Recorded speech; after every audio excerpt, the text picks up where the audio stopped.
Hallelujah. How many of you know that the giants in your life are only as big as you allow them to be? Amen.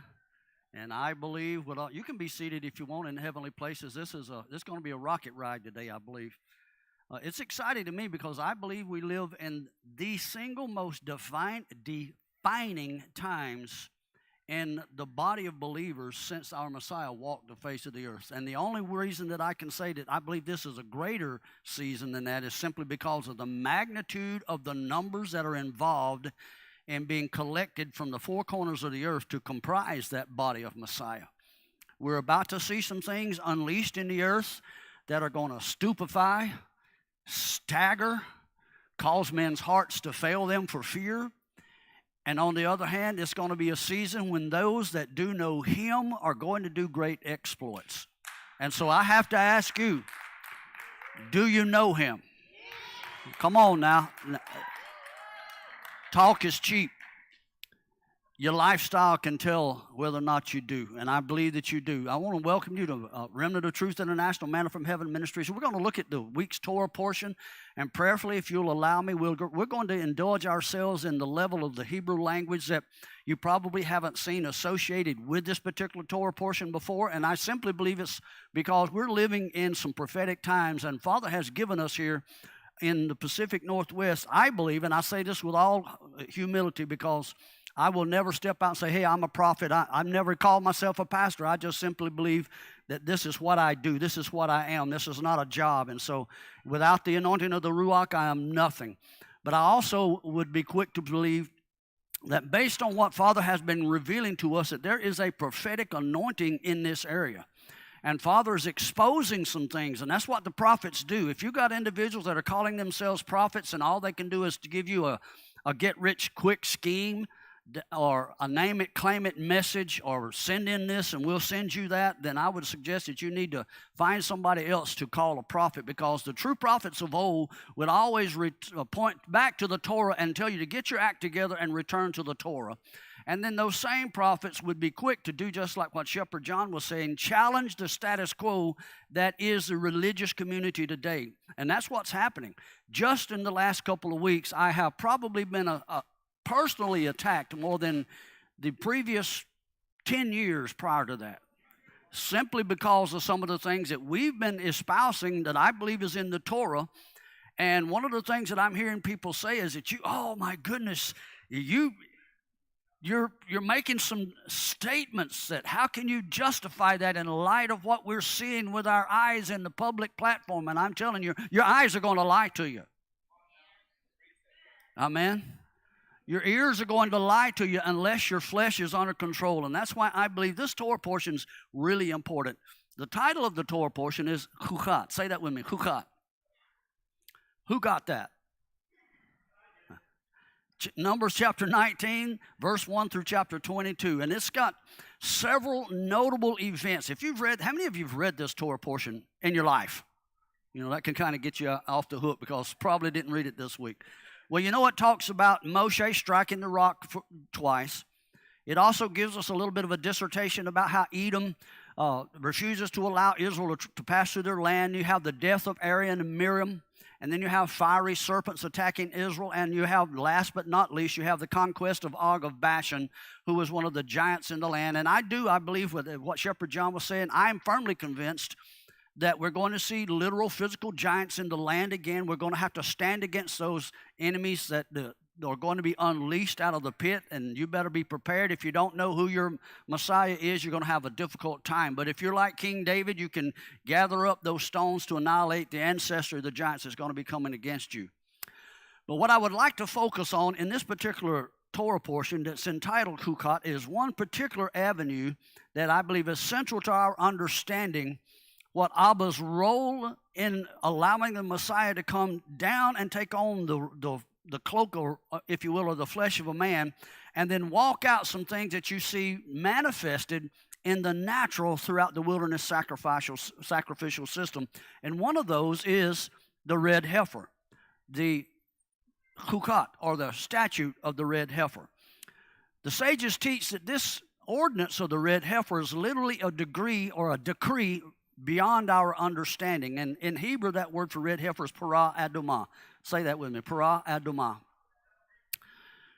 Before we get too far into the red heifer specifically, I'd just like to look at the title portion and look at that word in the Hebrew, the word chukat. And it's interesting because it comes from a word that is plural, chukah, and that comes from the root stem, the word chok, and it means a statute, an ordinance, something that is appointed.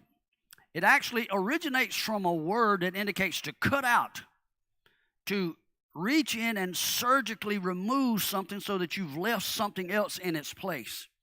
To inscribe, to engrave, and while you're doing that, you're setting something in motion or setting something up that will be used to govern.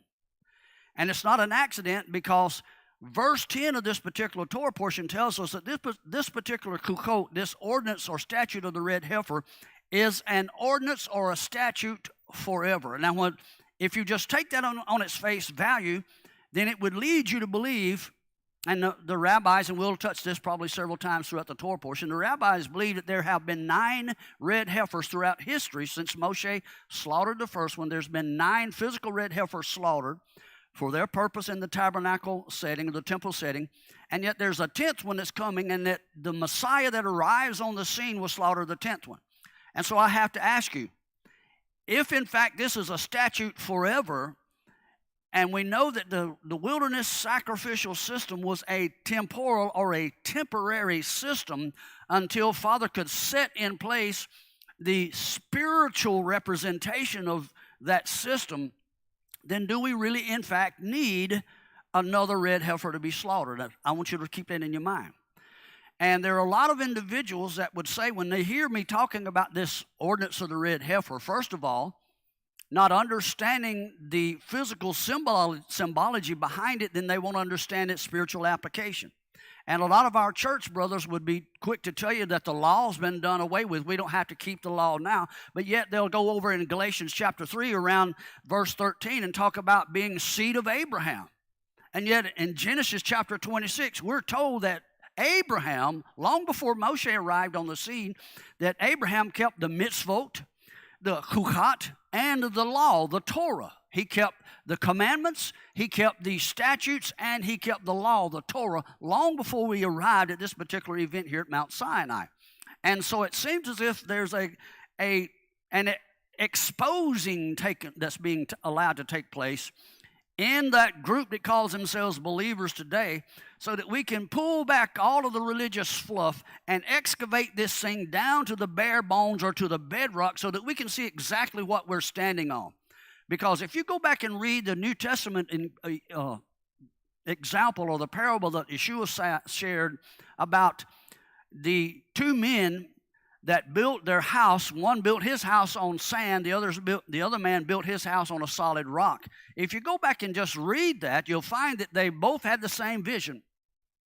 They evidently both had the same resources, because we're also told, how can you build a house or wage war without first counting the cost? And so it's evident that both of them had the means to do so, and both of them had the same materials and tools, and yet one built his on sand, which was shift, and the other one built his on bedrock. And I would have to ask you then, what is your house being built on? And there's a lot of our family members, a lot of our friends, a lot of Messianic Christian Hebrew roots teachers out there that are teaching things that, in my opinion, and I believe that truth will stand scrutiny. And so I don't mind you calling me on what I'm sharing with you, as long as you are digging down yourself and you have an informed opinion. But what I'm trying to share is that there's a lot of fluff that's been taught that I think Father's exposing in this season that we're living in. Do you believe that? I believe it.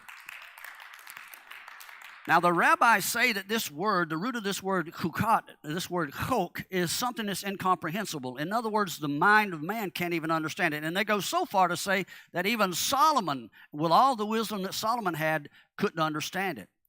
They say that it's an ordinance that exists specifically for one reason, and that's to test your obedience. How many of you have been tested lately? How many of you have been obedient to what you have been tested on?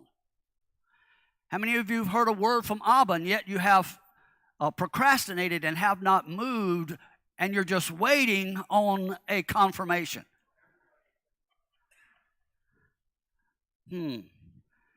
It's an ordinance that exists to test one's obedience simply because Abba said to do it. I find that there is some wisdom by times in testing the voices. But if you need more than 3 or 4 or 5 witnesses to give you a foundation for you to launch out on when you've heard from Abba, then I would suggest you need to back up and punt. You need to go back and find out, first of all, if you heard the voice or not. And maybe you did hear a voice, but you're just procrastinating. Procrastinators get left behind. Now, regarding these Chukat, these ordinances that require strict obedience, it's in my opinion, you see an example of this here in the Torah, because Moshe is instructed how to deal with this rock from which the living water would issue forth. And he's told initially to strike the rock. This time he's told to speak to it, but instead what does he do? He strikes the rock twice. This was a command that was given him that did require strict obedience without question, and yet it results in Moshe, because of all of the stuff that's going around, and I'm quite sure, and if you go back and look at it, Moshe actually tries later on to blame the people. Because of you, God was angry with me. How many of you tried the blame game lately? It's your fault that where I'm at. Well, I don't think so. It results in Moshe striking the rock twice in anger. And as a result, both he and Aaron receive a death penalty for their disobedience. Listen to that. This is not something to play with, because from what I understand, obedience or not is the difference between life or death. Are you hearing me? And so you have to ask yourself, is there a deeper connection in this Torah portion rather than just something we go back and look that's antiquated regarding the ashes of a red heifer? And I understand all of the mechanism behind it. I understand the science behind it. If you really do your due diligence, I was raised in the South. I understand what cleansing agents are. My grandmother used to make lye soap from ashes and water that was run through the ashes, and it had a caustic agent that was left behind, and she would make the soap. It's a cleansing agent. And so the ashes of the red heifer, literally as those ashes were taken and water was run through it with hyssop, these things literally become a caustic agent, sort of like a lye soap that would actually cleanse you from certain germs and things that you would come in contact with. That's the physical application. I understand that. But there has to be something far more than that.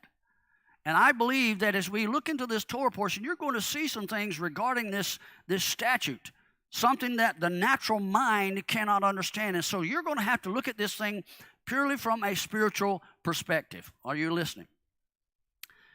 And as I was sitting here at my desk looking at it, I looked at the word Chukat and the numeric value, which is 508, and I found that it was closely related to another word that had the same numeric value. And sometimes I get castigated because I talk about numeric values and the gematria and, oh, you're a Kabbalist or you're involved in some of this mystical stuff. No, Hebrew is an alphanumeric language. Yahweh did that, not me.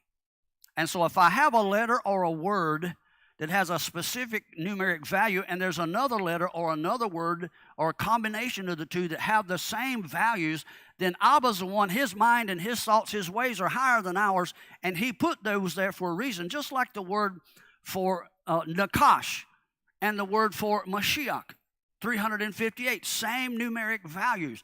How are they related? Well, one is an archetype or a counterfeit of the other. And so if you understand this, and you can kind of put things in their proper context. Well, this word Chukat comes from a root word that I found with the same value all the way back in Genesis chapter 3, verse 24. And when you're studying the scriptures, if you remember, the law of first reference is something that you can go back and put a nail in when you're trying to study and find out, what does this word mean? Where's the definition originate from? Well, let me go back and find the place that this word is first used, and I put a nail over here in Genesis chapter 3, verse 24, and so I go back to where I pegged this word garash at first, and I find, okay, this kind of sets a precedent for how I should treat this word from this time throughout the rest of the Torah. And then if you look at it within the frame of context, because if you don't understand context, if you don't have context with context, you have pretext, okay? And so context helps to give you definition. And so this word garash, which you see back in Genesis chapter 3, verse 24, actually is translated into King James English as to drive out, to expel. It can be translated as divorce, to drive out from a specific possession.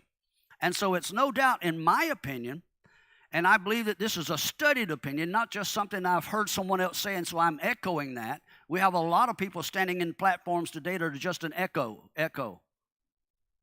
Are you listening? But if you look deeper, you have to remember in Genesis chapter 3 that Adam and Chava, at this particular season, they represented the bride of Yahweh in the earth. And after the fall, they are found in what we know today as an unclean condition. And the reason that they are unclean is, first of all, they came in contact with the dead one. Listening to me? They actually contracted death. Listen to that word, contracted death.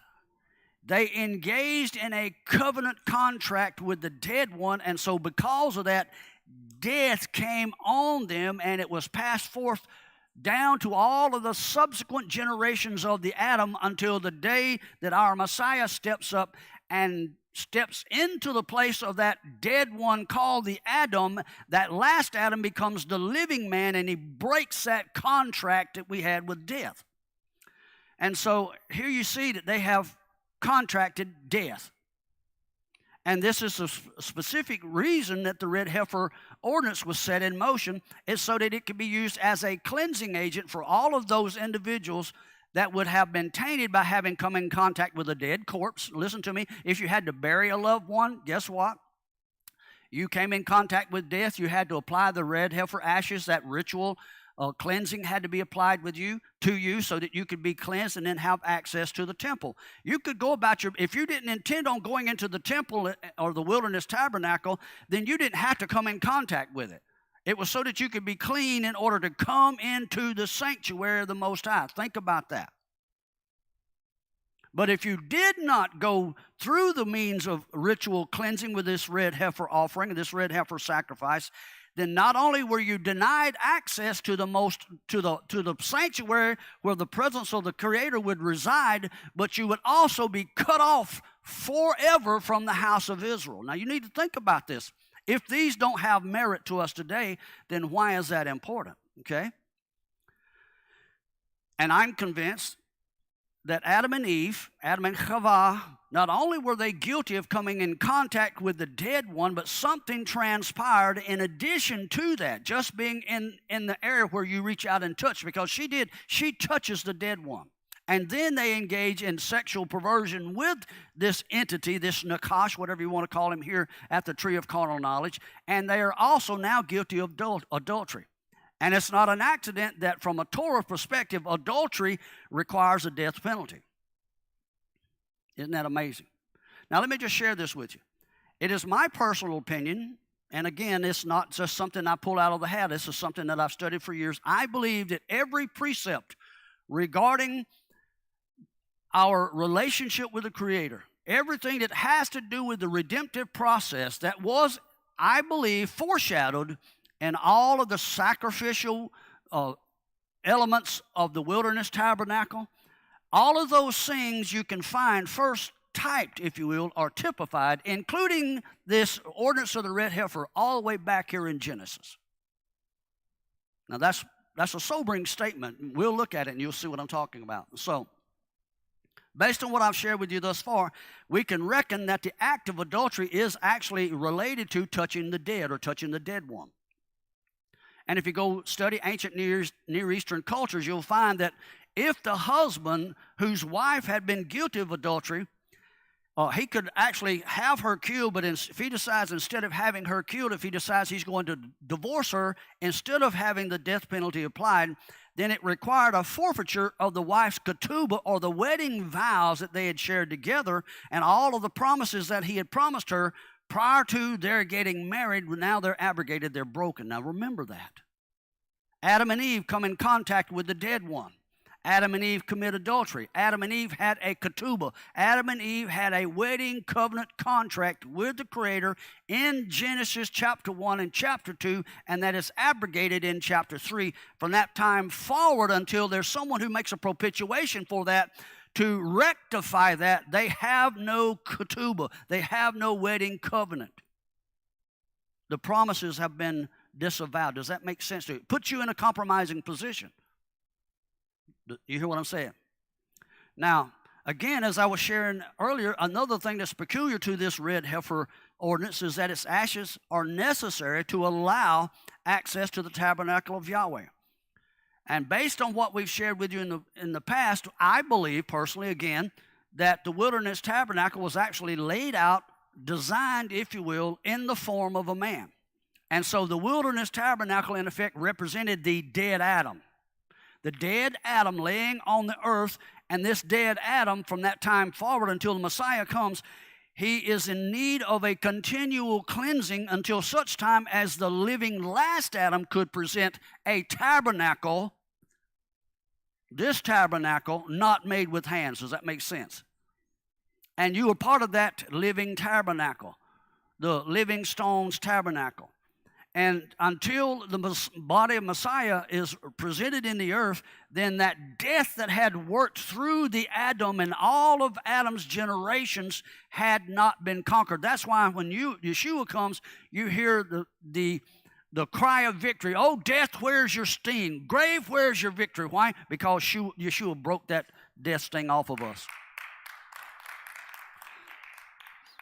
But I submit to you that even though the wilderness tabernacle no longer stands, and we understand that there is in fact a spiritual tabernacle that's being built, and Peter calls you a living stone that is set upon the foundational stone of Messiah, and we are that living stones tabernacle. I submit to you that the living stones tabernacle is still in need of a parah adamah, a red heifer. Even though the spiritual tabernacle supplanted the wilderness tabernacle or the temple. And so this kind of presents a conundrum, because if we are in fact in need of a red heifer, back to the proposition that the sages give us, that the Messiah is going to come and offer a 10th red heifer, the red heifer itself is a shadow picture. It's a pattern. And that particular ritual could only be sufficient as a fleshly cleansing agent, and it didn't have the ability to cleanse you from spiritual death. Do you understand what I'm saying? If it did, then all of those that came in contact with the red heifer ashes would have been spiritually clean, and death would not have ever been on them again. Does that make sense? Are you seeing me? So you have to ask yourself, where does this spiritual cleansing agent known as the parah adamah that we're in need of right now, where does that come from? Is it indeed going to be something that happens to us in the future? Is there indeed? And I'll be honest with you, back when we were in Mississippi, we had a relationship with one of the gentlemen that was responsible for raising up red heifers and getting them to Israel, and we watched that very eagerly, and we watched it closely until my eyes began to be open, and I understand what I'm going to share with you before we're through this afternoon. And most people are fixated on that red heifer, because you got to have the red heifer to cleanse the place where the temple is going to be built. You got to have the red heifer to cleanse all of those that come in contact with the temple. Okay, if that's the need, then let me ask you this. Why wasn't for the last 2,000 years, when there's been no temple, there's been no red heifer, what happened to all of our Jewish brothers in that short 2,000-year period of time? It's kind of sobering, isn't it?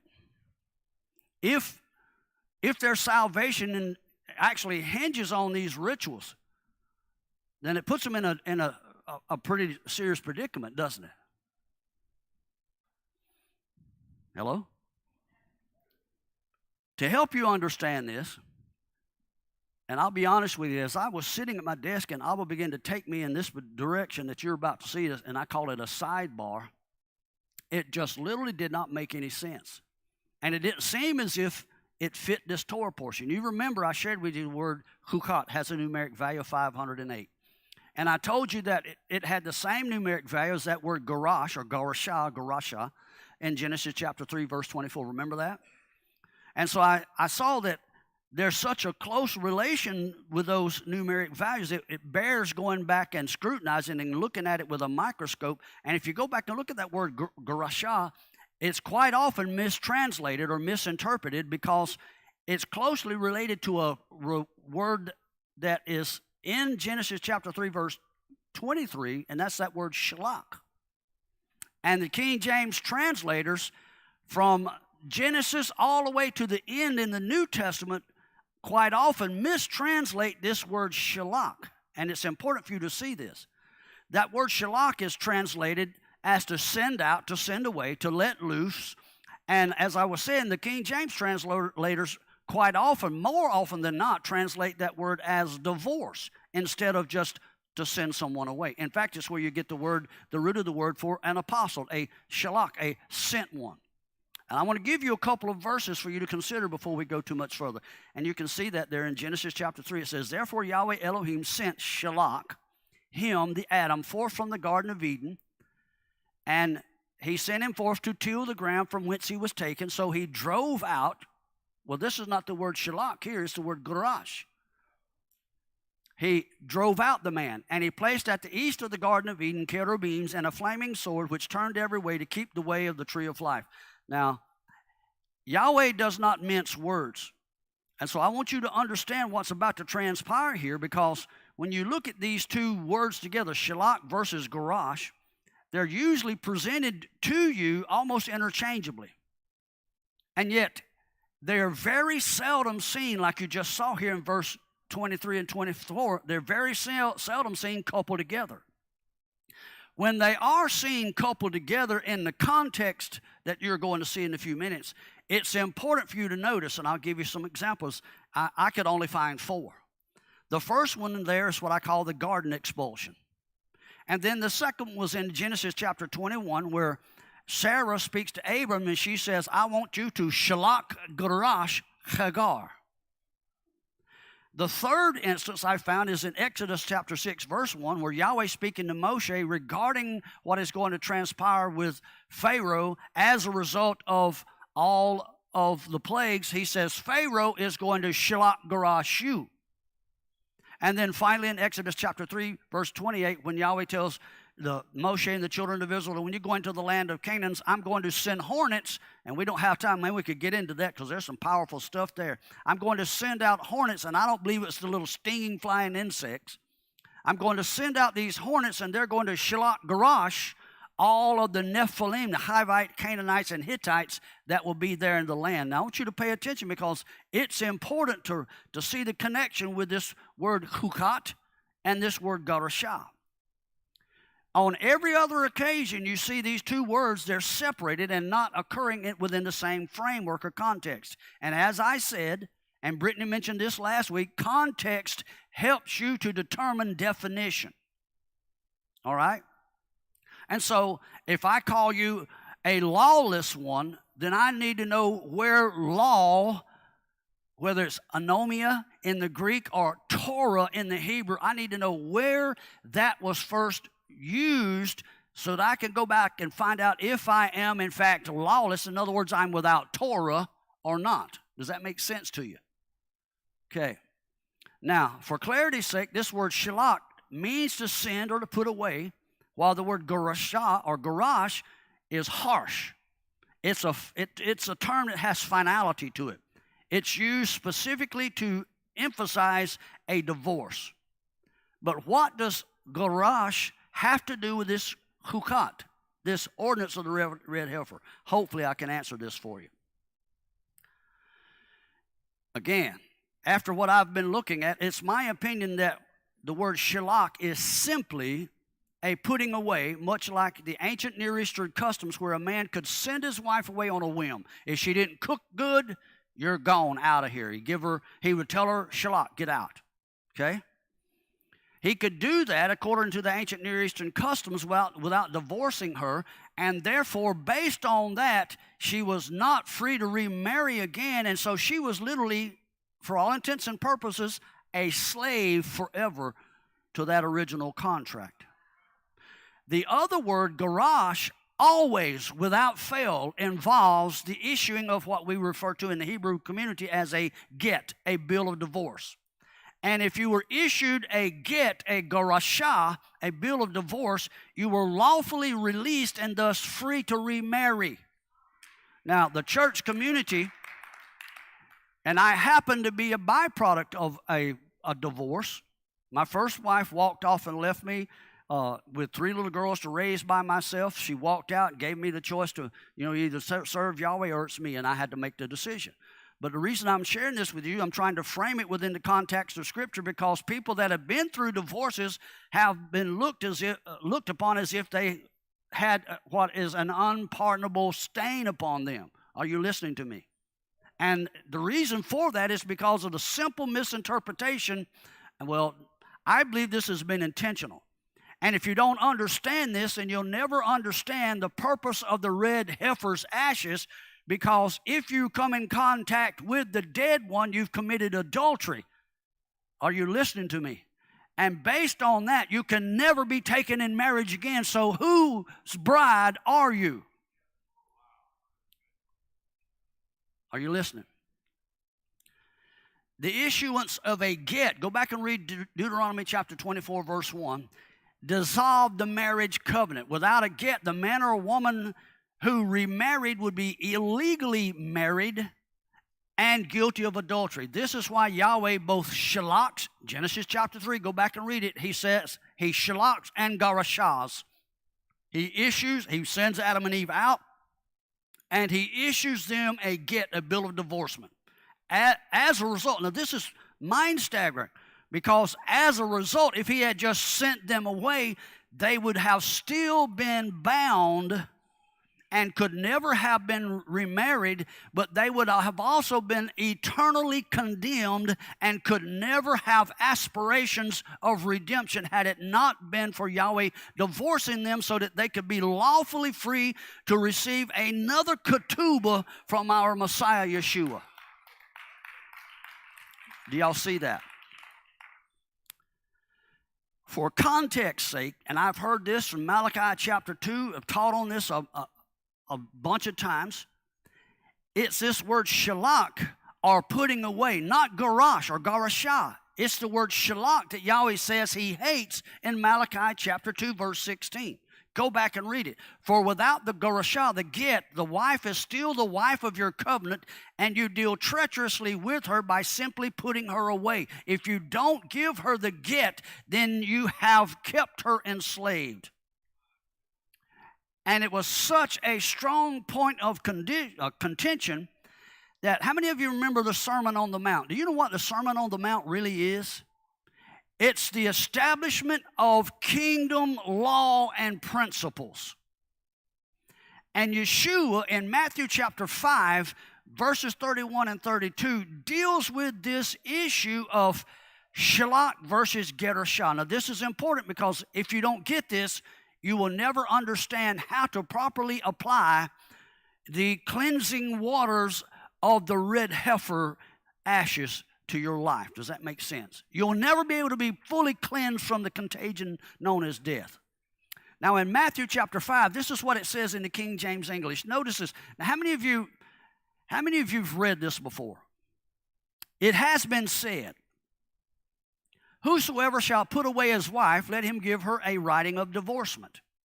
And then there's a strong conjunction that starts this next sentence. But I say unto you that whosoever shall put his wife away, except for the cause of fornication, causes her to commit adultery, and whosoever shall marry her that is divorced commits adultery. If you just read that without going back and understanding what I've just been sharing with you, you'll find that woman, even though she asks for forgiveness if she's committed adultery, even though she seeks that forgiveness and changes her lifestyle, she is damned forever based on what most church people believe.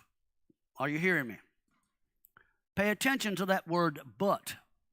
It's mistranslated. It's mistranslated as if Yeshua is changing some things. It looks as if Yeshua is changing Deuteronomy chapter 24. If a woman commits adultery, or the husband, then you issue a get. It looks as if Yeshua is changing that from the King James English. Because that word in English, that word but, indicates on the contrary, or to the contrary, or instead, and it indicates opposition to the preceding statements. In other words, it looks as if Yeshua is taking exception to issuing a bill of divorcement. If you look at if you look at the Greek word that's used here and translated as but in the King James English, it's the word de. Say that with me, de. and it means moreover, in addition. So what's happening here is that Yeshua's not changing what's said in Deuteronomy chapter 24. He's actually expounding upon it, and he's making it very clear, because if you go back and look there, the Greek word for both put away and divorce in this text is the word apolio, which is equivalent to the word shalak. Yeshua's dealing with putting the woman away without giving her a bill of divorcement. And then he takes a very strong approach. He says, he's speaking to those men that were listening that had been disobedient. There were a lot of them in that particular crowd that had put their wives away and had taken other wives. Those that had been put away had not been given a bill of divorcement, so those men that supposedly were remarried also had additional wives. They had undivorced, sent-away wives, and Yeshua did. What was ironic here is that Yeshua was not commanding them to give a bill of divorcement to the woman that they said that they were currently married to, because they weren't legally married to her to begin with. They still were legally married without the get. They were still legally married to the one they'd sent away. And so what he's saying, look, you're shacking up. Get rid of the one you're shacking up with and go and give the bill of divorcement to the one that you have caused to be in exile for this length of time. Are you hearing me? So did Yahweh hate divorce? No. Yahweh hated the fact that the husbands were separating from their wives without giving them a certificate of divorce, which would have enabled them to get remarried. This is what Yahweh hates. The ability to remarry after a divorce is the will of Yahweh. Yahweh had divorced Israel. Scripture says that. Without what I'm sharing with you this afternoon, you would have no hope. When he says, I hate putting away, it's not the divorce. He's saying, go back and read it for yourselves. It's the shalak, the separation without the get, which prohibits the spouse from being free. That's what Yahweh says he hates. In all of the cases that you find these two words together, Yahweh is sharply contrasting the two so that you can understand the difference between simply being put away and given a bill of divorcement. And in each of those four cases that I shared with you, that's what's taken place. So what does the Chukat, the ordinance of the red heifer, this statute that is eternal, this statute that is so mind-numbing that you really can't understand it from the natural, what does it have to do with divorce? If it is related to the word garashah. What does it have to do with this Torah portion? What does it have to do with the red heifer? Well, let's back up for a second. I want to call your attention to Numbers chapter 19, verse 2. Look at what is being said here. This is really strong. This is the ordinance of the Torah which Yahweh hath commanded, saying, Speak unto the children of Israel that they bring you a red heifer without spot, wherein is no blemish, and upon which never came a yoke.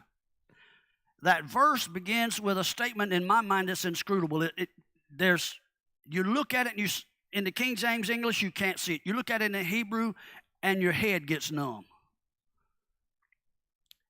It says this, Zot Chukat HaTorah. This is the ordinance of the Torah.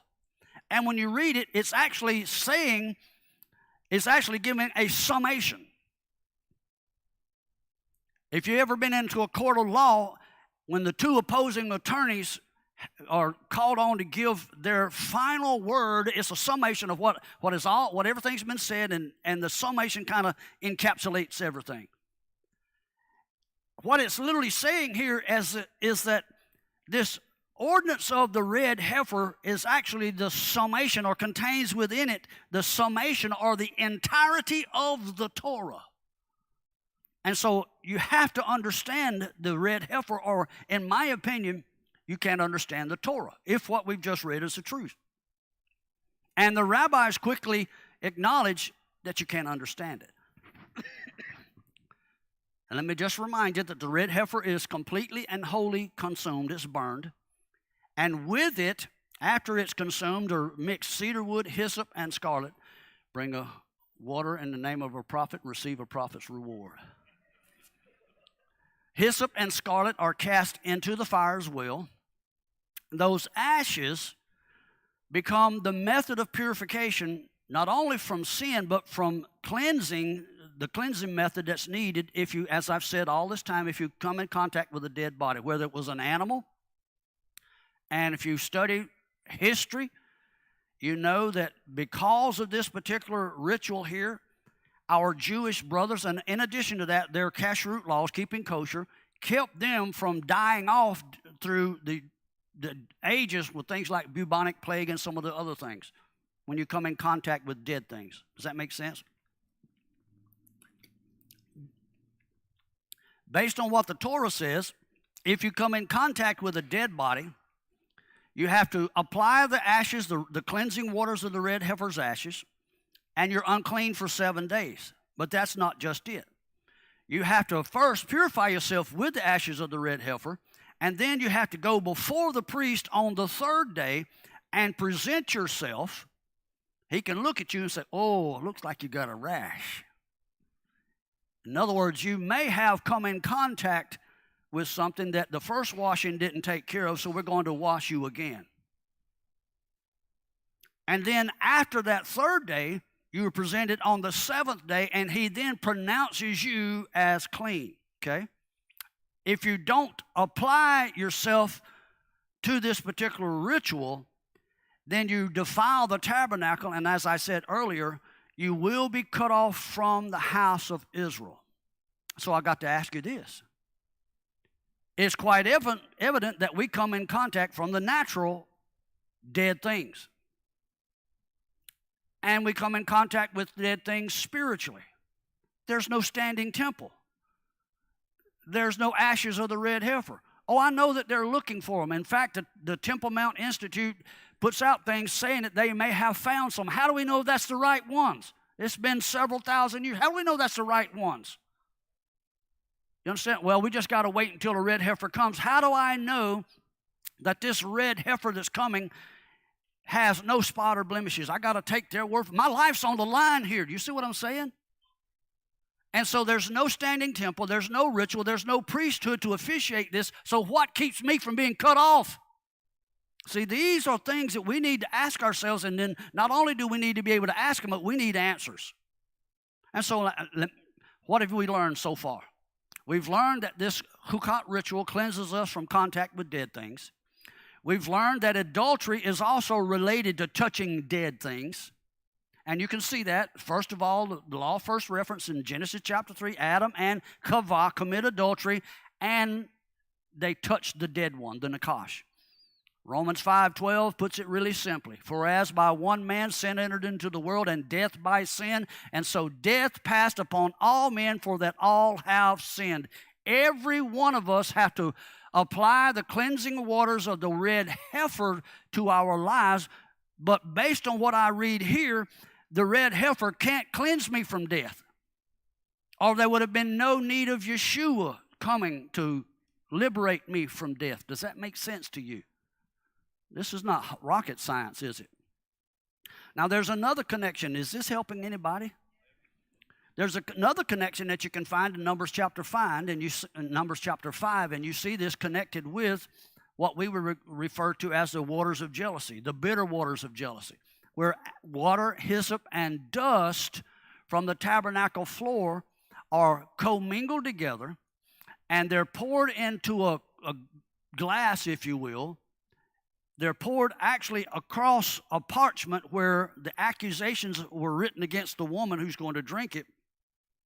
It's poured across that. It washes the accusations against her, blotting them out, blotting out the handwriting of ordinances that were against her. The Torah wasn't nailed to the law, to the tree. It was because Yeshua came and fulfilled the ritual of the red heifer and drank the bitter waters of jealousy, and then he blotted out the accusations of adultery that were against us. Those accusations are washed into that cup, and she's forced to drink it. If she's not guilty, then she conceives seed and she has children. If she is guilty, her belly and thigh rots out. Now, if you read this in Numbers chapter 5, initially you say, wait, we got you there, because it doesn't mention the ashes of the red heifer. So how could they be connected? Well, if you look at the word dust there, it's the word afar. ayin pei resh. The word for ashes, is aleph pei resh. One time I was teaching on some of these sacrifices back home, and so, y'all may not have the problem, but sometimes my mind moves faster than my mouth does, okay? And I was reading the part where it talks about the fat ashes that are left after a sacrifice, and they have to be taken out of the camp and get taken out of the house. And I said, we need to get the fat ashes out of the house. And it didn't come out exactly that way. And some people took exception to that. But this word for dust has the same root as the word for ashes. The aleph and the ayin are letters that have no articulation. They have no vowel pointings. The vowels have to be supplied to them. Does that make sense? And so if you look at the root stem is the peresh, which is the same root as that as the parah adamah, the red heifer. And so what you find in Numbers chapter 5 is a close relation to the ashes of the red heifer ritual. And it's interesting because when you look at that word peresh, in Hebrew it indicates, it can indicate a calf or a cow, but it also indicates the fruit of one's lips. What comes out of your mouth is fruit. Fruit is something that has been born. Are you listening to me? The seed is when it's in your mind. Once it comes out of your mouth, it can be both seed and fruit. How many of you know that unless it's genetically modified, fruit has seed in it? Is this making sense to you? And so I conceive the seed in my mind. When I speak it out of my mouth, it becomes fruit. This is something that's just been birthed out of me. But it also has the potential within it. As it matures, it has the seed within it as well. Does that make sense? And so if you look at the word parah adamah, it's interesting because it has the same numeric value as the word Mount Sinai, 335. And that's not an accident because at Mount Sinai, the golden calf incident occurs. How many of you remember the golden calf incident? Do you know what happens there? The same thing that we just got through reading with the bitter waters of jealousy and the ashes of the red heifer. Because as soon as Moshe comes down, finds them getting involved in this sexual, idolatrous, perverted issue that's going on, religious worship, he takes the golden calf and he has it ground into dust, mingles with water, and they have to drink it. And if you don't know these rituals, you won't understand why Levi was able to go into the community and slay certain people out of hand. How did Levi know? He just went in arbitrarily just to kill off those that he could reach with a sword? No, if they followed this ritual, the ones that were guilty of adultery, their belly immediately began to swell. And so Levi knew who was guilty, and Levi could take care of business. See what I'm saying? These judgments mirror one another. It's also not an accident when you look at the numeric value of the word apar, or for ashes, and the word for dust, ephar. Their total value is 631. And this began to stagger me because I'm trying to take dictation as I hear the Holy Spirit sharing these things with me. And sometimes he moves faster than my mind can comprehend, and all I can do is write things down, and then I have to go back and look at it. But this number, 631, is the same as an italicized phrase. Well, I'm actually italicizing it. The same as this phrase in Daniel 7, verse 25. And he shall speak great words against the Most High, talking about the anti-Messiah in the days ahead. And he will wear out, remember I said words are fruit with seed in it. And he shall wear out the saints of the Most High, and think to change times and laws, and they shall be given unto his hand until a time and times and the dividing of times. Ad Edan ve'edin upelach Edan has the same numeric value of those two words combined. And I thought, my goodness, is there a connection to something that is going to take place in the midst of this 3.5-year period? This phrase is actually associated with the covenant of peace that the anti-Messiah signs with Israel, and midway during the 7 years or the 3.5 years of this tribulation period, this thing's going to be abrogated, and it looks as if something regarding the red heifer and that ritual is going to be needed for application during that period of time. Could there be a future relationship with the waters of jealousy and a need for cleansing during the judgment of the great tribulation upon the harlot known as Israel? Now bear in mind, the rabbis teach that the Chukat of the red heifer originated as a result of what I just shared with you, the sin of the golden calf. I believe that that ritual can be traced all the way back to Genesis chapter 3. They call the sin of the golden calf the Chatah Ha'egel, the sin of the calf. Now, this ritual would only satisfy our Jewish brothers if there's a standing temple. But what does this ritual do for those of us that call ourselves part of the Living Stones Tabernacle at present?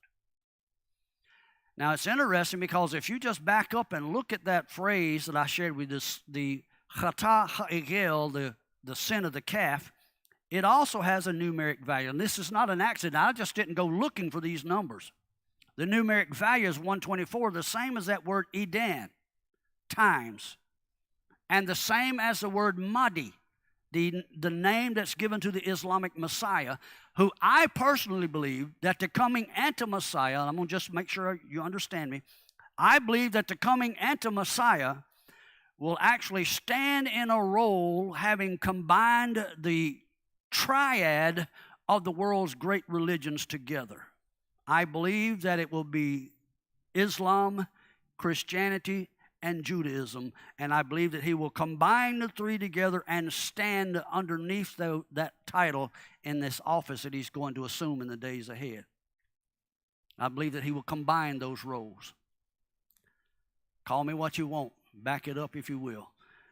The mem prefix of the word Mahdi indicates a womb and symbolizes birth and origin, the place of the seed.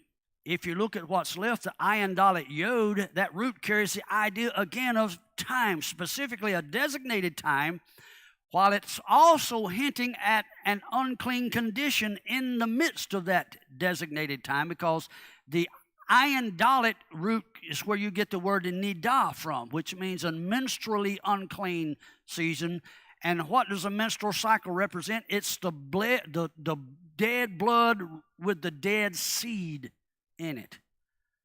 And so it's this coming Mahdi who is going to attempt to impregnate Israel at a specific season of uncleanness that's going to be associated with another future event wherein sexually perversive, idolatrous practices are going to be involved. And so I had to ask myself, do you think that there may be another future golden calf incident that'll be taking place while Moshe was on top of the mountain receiving the ketubah for the genuine bride? At that very same time, the part of the house was down there prostituting themselves? Are you seeing what's about to happen? We call ourselves the bride. Do you think that there's part of those that should be part of the bride of Messiah? Do you think that there'll be part of that bride that will be prostituted in the days ahead at another future incident like this?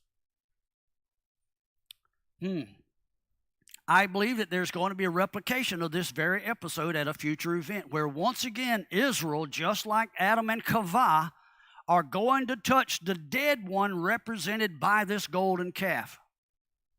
And if you remember, as soon as this golden calf comes out and it's been formed miraculously according to Aaron, the statement is made, "These be thy gods." Could it be possible that is going to once again be heard at a time when the wedding ketubah is being readied for the bride of Yahweh, known as Israel?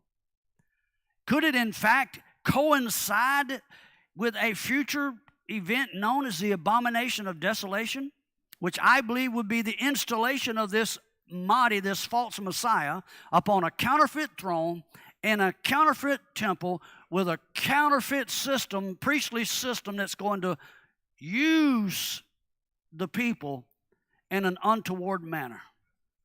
I don't know if I believe that. Well, let's just stop and go back and look at where this phrase is first seen. Daniel chapter 11, verse 31, the abomination that makes desolate. In Hebrew, that phrase is hashakutz meshamim, abomination of desolation. Because of our traditional viewpoint, and I'm going to share this with you. I've been in the ministry for better than 35 years. And I've heard just about everything that could be taught regarding end-time prophecy and what we're to expect in front of us. And let me just share to you, if you are also a student of end-time prophecy and you're where you are now based on what you've been hearing for the last 35 and 40 years, you need to throw that, I almost said crap. I almost said throw that crap away. I'm sorry.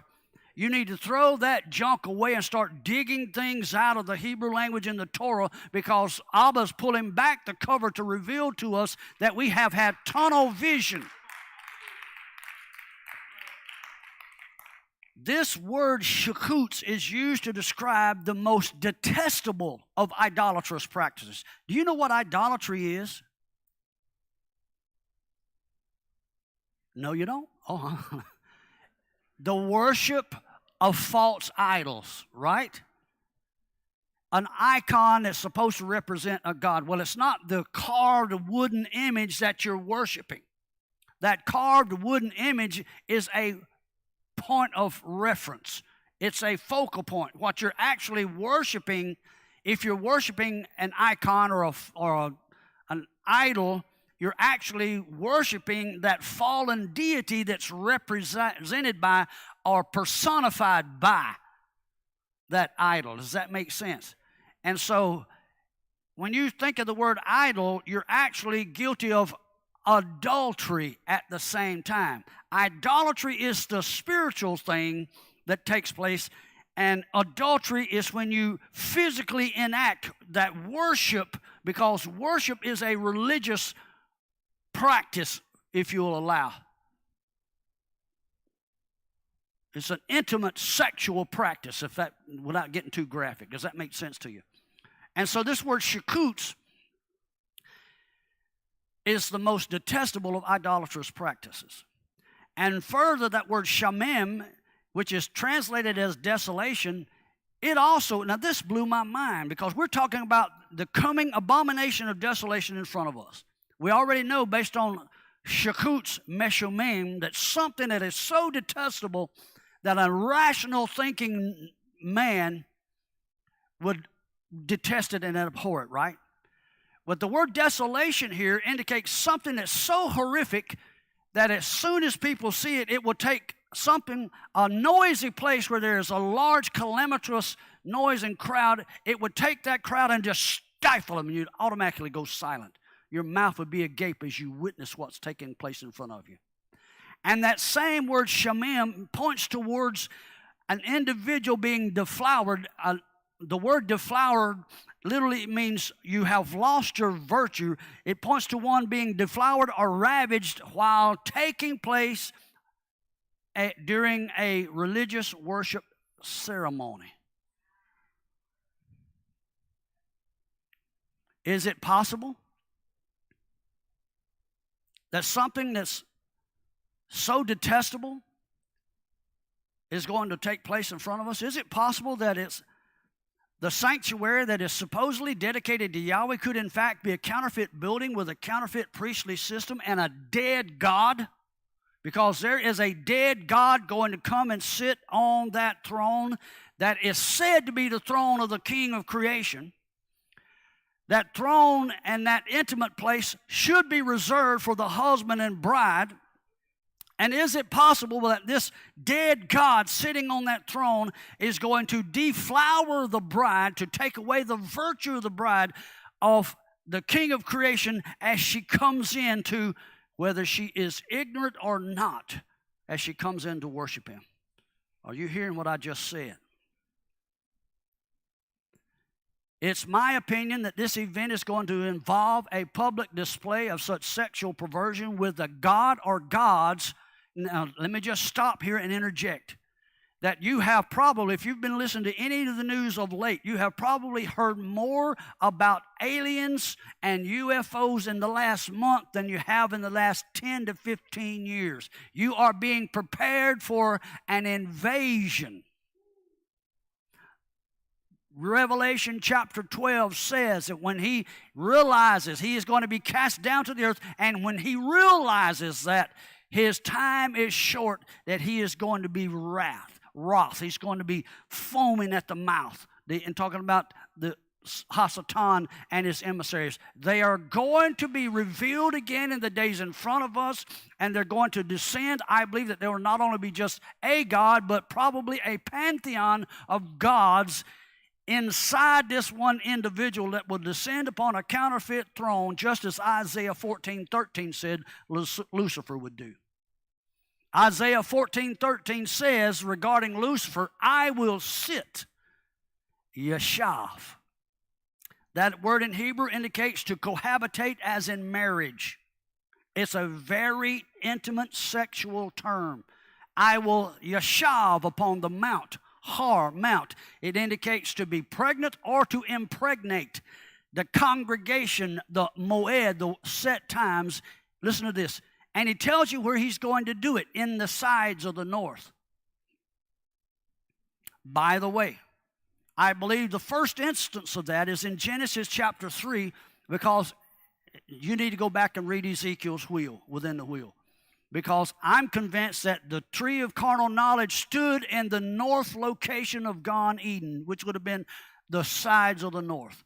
And so he literally does exactly what he says in Isaiah chapter 14. He comes down to this place known as the sides of the north, and he comes down during a set time. Adam and Eve, I believe, were coming to the garden at a set appointed time, because we read later that the Messiah is walking, the voice is walking in the cool of the day, and the Nakash comes in and he gets involved in sexual perversion right there, in my opinion. Now, listen to me. The future temple, all you have to do is go back and research it. This future temple, this third temple that's going to be built, is also going to sit in the sides of the north as it's located regarding Jerusalem.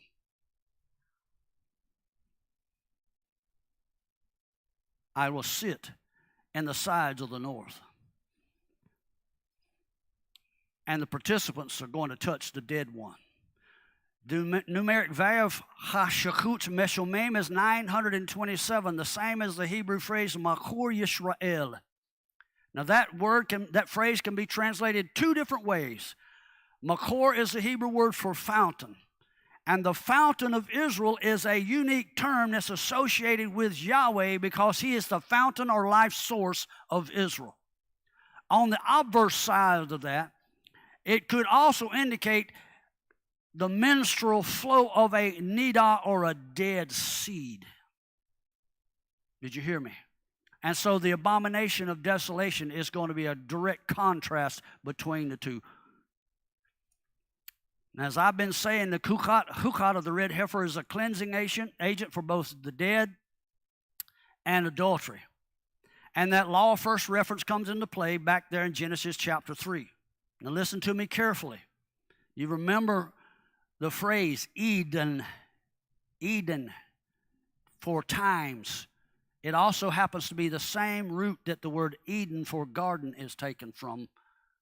Are you listening to me? It's not a coincidence that the event takes place in the garden, Gan. That word Gan there is an enclosed or a fenced-off place, and it means that it is a place where you can be defended and surrounded. The word Eden, Ayan Dalet Nun, there's that word Eden, that I was just sharing with you, times, can also be translated as in the midst of times. I've said before that Eden was the garden of appointed times.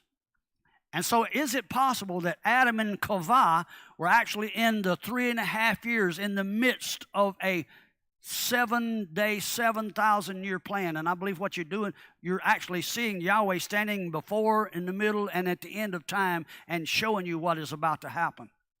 While in the midst of this garden, they were supposed to be protected in the Eden. Right? They were supposed to be protected in the times when the Nakash would be coming down to visit. Are you seeing that?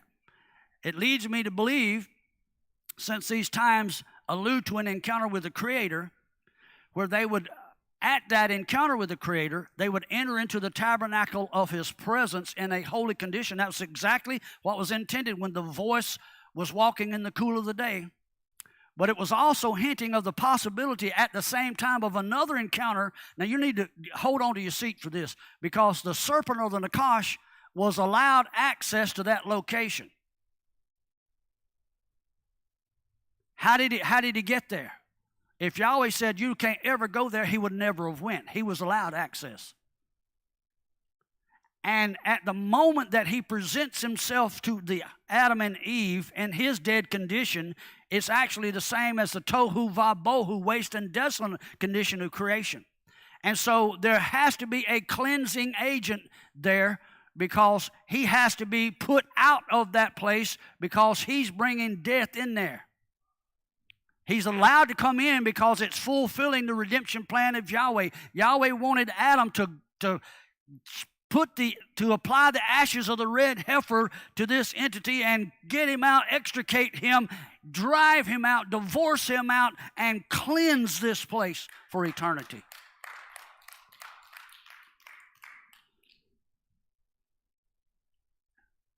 The sprinkling of the ashes, the parah adamah.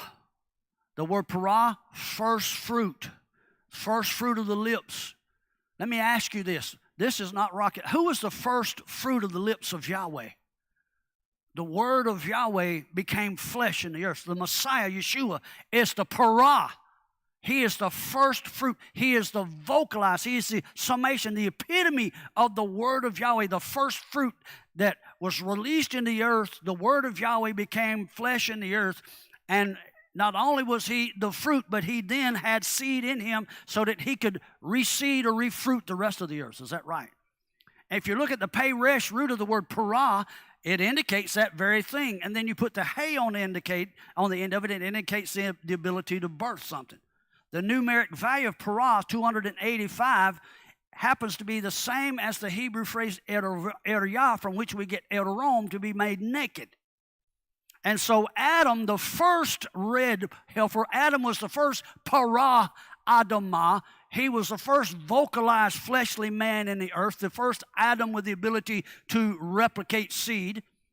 He was supposed to speak to the dead condition that the Nakash brought into the Gan Eden, the protected place. He was supposed to release the word, the fruit of the Adamah, which was nothing less than the residue. The dust is the residue of the word. And he was supposed to speak that and therefore cleanse that area, and he failed to do so. And because of that, he and Chava instead are made naked. Can you see that?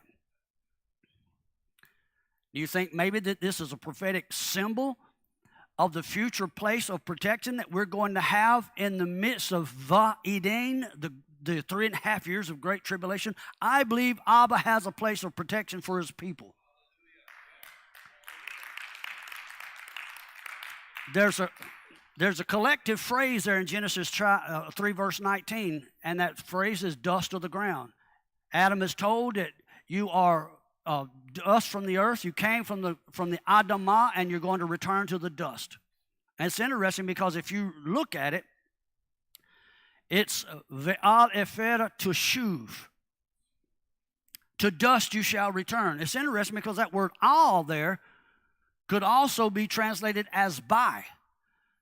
And so what is happening here, Adam and Eve have taken death upon them, and what Yahweh's telling them, listen, I am providing you a cleansing agent. You're going by the very dust that you were, the Adamah. There's another one coming from that same Adamah. He's going to have the residue of the creative power, living word in him, and by that Adamah, that afar, that residue, that dust, you will be allowed to make teshuvah. Why? Because he's going to sprinkle you. He's going to release the living water of his word upon you, and that's what Adam was supposed to have the ability to do.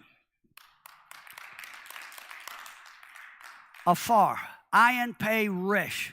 Pei resh, as I said, indicates the fruit of the lips, while the ayin indicates a well or a repository. You should be, instead of walking around telling everyone, I'm going to return to the dust. No, I am the dust, because I am a walking repository of the word of Yahweh. I have the residue. See, the dust is the residue of the Adamah. I have the residue. I am a parah Adamah. Are you hearing me?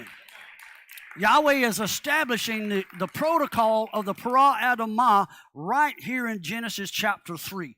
And if you follow the pattern of the red heifer ritual, you'll find that they were to be unclean for 7 days or 7,000 years. Following that protocol, they present themselves on the third day to 3,000 years at Mount Sinai.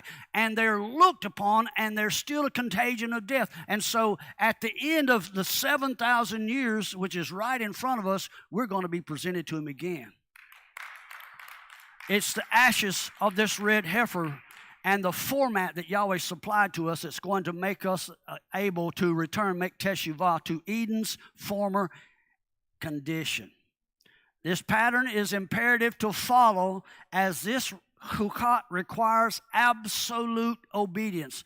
I'm convinced as a result of that pattern, Yahweh established a living rehearsal every seventh day.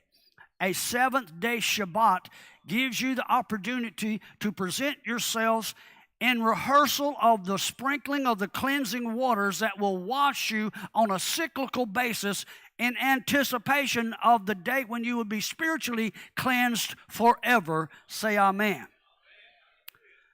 Now, context becomes the proof that the Chukat of the Parah Adamah was first implemented back in Genesis chapter 3 as a fail-safe method to ensure, listen to this, to ensure that the bride and later Israel, even though they had been issued a get or a bill of divorcement, could be remarried and restored to the intimate chambers of the tabernacle of Eden, providing that the contagion of death had been removed from them.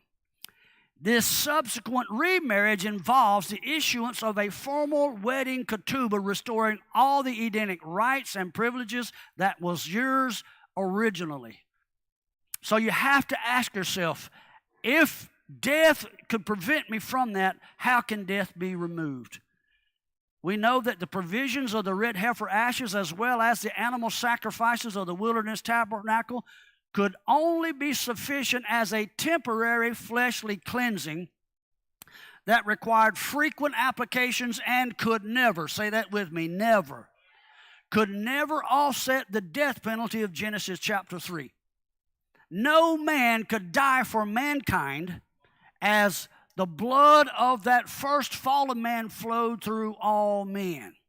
Thus, it requires a symbolic red heifer, Parah Adamah, without blemish, and upon which a yoke of death had never set, and that was required to be symbolically put in front of the people until one would arrive, and that one that arrived was the last Adam, Messiah. And it says that he became, in Hebrews chapter 9, 11 through 14, a high priest of good things to come by a greater and more perfect tabernacle, not made with hands. And if y'all want to throw the book of Hebrews out so that you can use that as justification to continue to foment your plans to build the third temple, then throw it out. A tabernacle not made with hands, that is to say, not of this building, neither by the blood of goats and calves, but by his own blood he entered in once into the holy place, having obtained eternal redemption for us. For if the blood of bulls and goats and the ashes of a heifer sprinkling the unclean sanctifies to the purifying of the flesh, how much more shall the blood of Messiah, who through the eternal Spirit offered himself without spot to Yahweh, purge your conscience from dead works to serve the living Elohim. I got two more I want to share with you. Parah Adamah, as the sages teach, is an incomprehensible term without an understanding of the role of Messiah. And I will stipulate, Yeshua did not, and Yeshua will not offer a red heifer. He is the Parah Adamah.